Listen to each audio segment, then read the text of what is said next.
Halo saudara-saudaraku, ketemu lagi. Kawan-kawan semua, adik-adik, mbak-mbak, tante-tante, semuanya ya, kita ketemu lagi.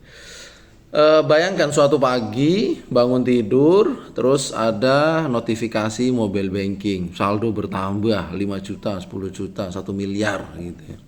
Anda merasa tidak ada bisnis, tidak ada janji yang suka punya bisnis tapi tidak ada klien yang mau transfer, tidak ada informasi dan lain sebagainya.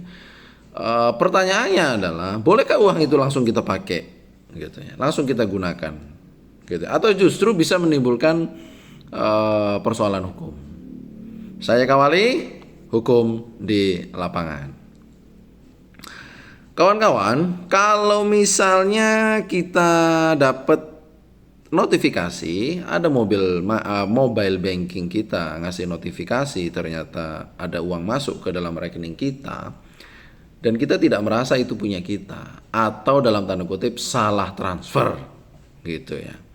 Nah, kesalahan bisa berasal dari nomor rekening yang tertukar, kesalahan input nominal, atau kekeliruan administrasi lainnya yang dilakukan oleh seseorang atau perbankan dan lain sebagainya. Lalu bagaimana kalau uang itu sudah masuk ke rekening kita? Ya kan? Perlu dipahami bahwa masuknya uang itu ke rekening kita bukan berarti otomatis menjadi milik kita. Gitu ya. Apabila kita mengetahui bahwa uang tersebut bukan milik kita, langkah yang paling bijak, yang paling tepat, yang paling baik adalah tidak langsung menggunakan uang tersebut. Walaupun kita butuh, gitu ya.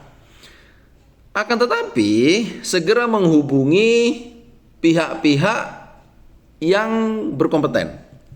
Contohnya bank, langsung ya, langsung hubungin bank tersebut aja, misalnya rekeningnya apa gitu, hubungin aja, informasikan bahwa ada seseorang atau bank tersebut melakukan kesalahan transfer. Jangan diem baik, ya kan? Jangan diem baik, bahaya itu, nanti ada orang yang lapor. Tiba-tiba uang dari mana gitu ya, nggak taunya uangnya lagi rame itu, yang lagi disidik sama kejaksaan dan polisi. Bahaya itu kawan-kawan, saudara-saudaraku semua ya kan. Kita nanti malah digeruduk ya kan, malah ditangkap gitu. Setiap kasus tentu memiliki fakta dan kondisi yang berbeda.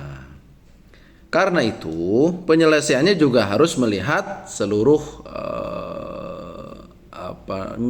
fakta, seluruh kronologi atau seluruh keadaan. Bukan hanya satu potongan peristiwa.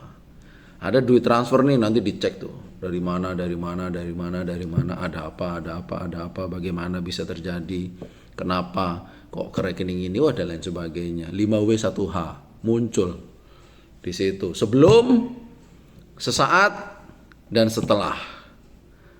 Seperti itu. Pelaku membantu, turut serta, mengatur. Wah, itu nanti kena semua itu pokoknya. Jadi seperti itu ya. Nah, disinilah pentingnya membedakan antara menguasai karena hak dan menguasai karena kekeliruan. Hukum hadir untuk melindungi setiap orang. Sekali lagi, melindungi setiap orang, bukan pribadi, bukan kelompok, bukan ras, bukan macam-macam.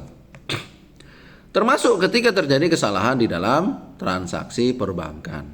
Menyelesaikan persoalan secara baik, secara tepat, secara terukur, terbuka, transparan, dan sesuai dengan prosedur jauh lebih bijaksana daripada mengambil keputusan secara sepihak, secara pribadi, apalagi secara emosional.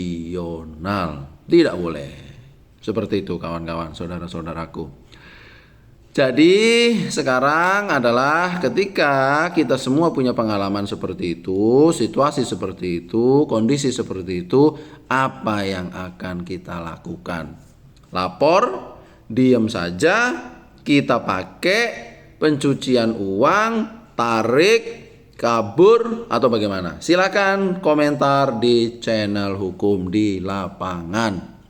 Tulis pendapat Anda semua, tulis pendapat bapak-bapak semua, saudara-saudaraku semua ya. Oke, saya Kawali, hukum di lapangan.